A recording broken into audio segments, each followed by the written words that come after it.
After watching the debate, I believe Stuart Russell was the winner. Rather than summarizing each speaker's position, I'm going to explain why his argument was stronger using the Tolman model of argumentation, and I'll evaluate his use of the claim, grounds, warrant, and flipping the warrant. The first part of the model is the claim, which is the main point and argument wants the audience to accept. Stuart Russell's claim was very direct from the beginning.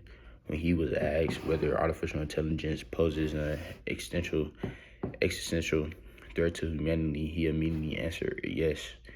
But he clarified that this did not mean that extinction was guaranteed, but that it meant AI has the potential to become an existential threat if society continues developing increasingly powerful systems without first solving the problem of safety and human control. This was his clear and focused claim that remained consistent throughout the debate. The second part of the Tolman model is the grounds or the evidence used to support the claim. Russell constantly provided logical evidence, and he wasn't relying on speculation. He argued that humans rule over other species because of their intelligence, so creating machines that become more intelligent than humans raises a lot of concerns about maintaining control. He also explained that current AI systems are not fully understood yet. Companies cannot reliably guarantee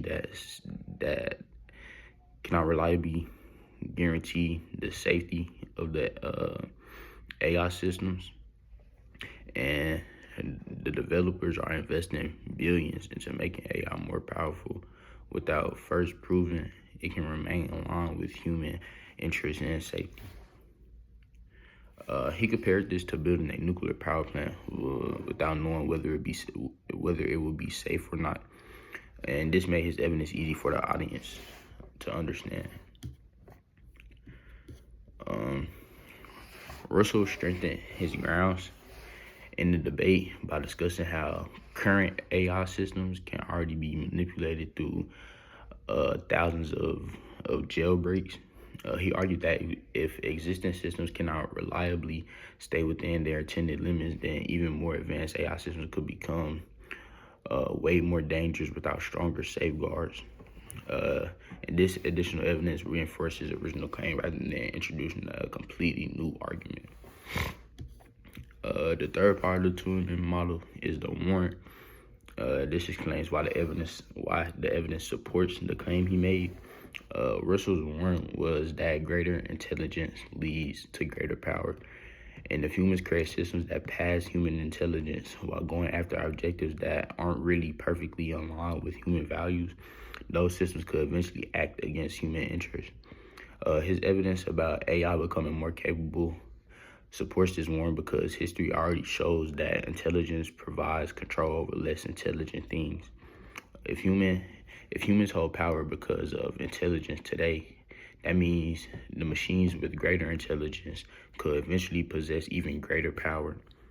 This logical connection tied all of his evidence together and made his overall argument more persuasive. The final concept is flipping a warrant.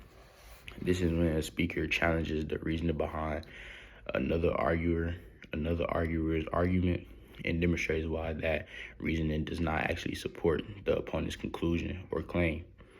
I think this is where Russell separated himself from the rest of the people.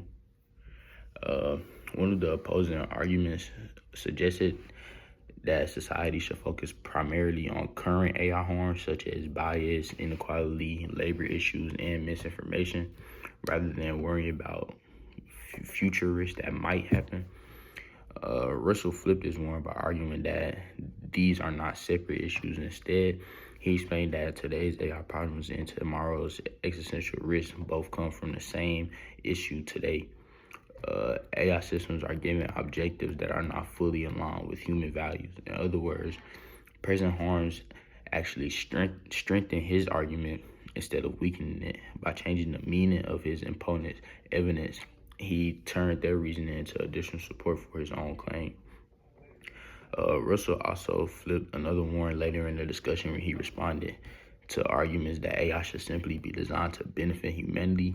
He explained simply giving AI objectives has historically created like unintended problems.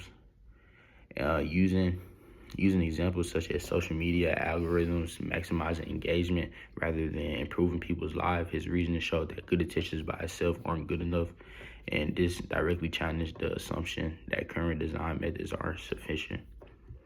Overall, Stuart Russell won this debate because every major part of the Turing model worked together effectively.